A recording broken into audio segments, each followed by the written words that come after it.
যদি সরকার মনে করে আওয়ামী লীগে ভোট ব্যাংকে যেভাবে একটা সমঝোতা হয়েছে, বিচারের ক্ষেত্রে সমঝোতা করতে হবে, আমরা বলবো আল্লাহ রাস্তে মাপ চাই। বিএনপির ভাইয়েরা, আপনারা নির্যাতিত হয়েছেন, বাংলাদেশের সকল মানুষ নির্যাতিত হয়েছে। নির্যাতিত যারা মজলুম আছে, মজলুমদের পক্ষে আল্লাহ আছে, এই মজলুমদের পক্ষে আমরা থাকবো ইনশাআল্লাহ।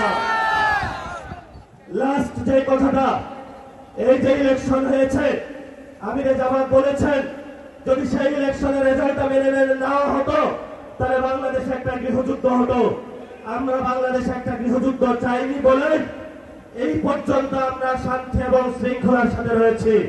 নির্বাচন কমিশনে যে কমিশনারগণ নিয়োগ হয়েছিলেন, সেই প্রস্তাবনা আমাদের কাছে এসেছিল, বলেছিল ভাগ বটরা করে অমুক অমুক ব্যক্তিকে বসাতে হবে।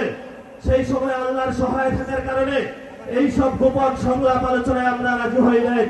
বিএনপির অনেক কমিশনার বসানো হয়েছে, বিভিন্ন বিভ্রান্ত আর্মি পার্সনকে সেখানে বসানো হয়েছে, তারা নির্বাচনে হলে ইঞ্জিনিয়ারিং করেছে। আমরা আপনাদেরকে হুঁশিয়ার করে দিতে চাই, এই অনেক কমিশনারদের এক পা অলরেডি কবরে চলে গেছে।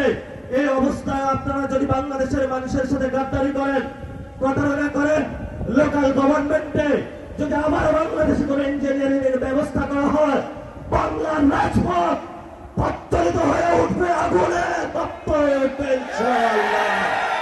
আপনারা লোকাল গভর্নমেন্টে সবাই প্রস্তুত থাকবেন ইনশাআল্লাহ। মাঠে হয়তো আমাদের রক্ত থাকবে, নয়তো বাংলাদেশের আজাদী থাকবে ইনশাআল্লাহ। আমরা ইনশাআল্লাহ 11 দলীয় জোটের যারা নেতৃবৃন্দ এখানে আছেন, তাদের নেতৃত্বে বাংলাদেশের মানুষের পক্ষ হয়ে একটি সুষ্ঠু গণতান্ত্রিক প্রক্রিয়ার মধ্য দিয়ে এগিয়ে যাব। এটাই বাংলাদেশ, এটাই আবু সাইদের বাংলাদেশ, এটাই হলো শহীদ মুগ্ধের বাংলাদেশ, এটাই হলো শহীদ ওয়াসিমের বাংলাদেশ। সবাইকে আসসালাম। রাজপথে থাকবেন, রাজপথ ছাড়বেন না। রাজপথে মুক্তির সমাধান, রাজপথে আজাদির সমাধান, রাজপথে বাংলাদেশের সমাধান, রাজপথে হলো সার্বভৌমত্বের সমাধান, রাজপথ হলো ইসলামকে সার্বভৌমত্ব রক্ষার সমাধান।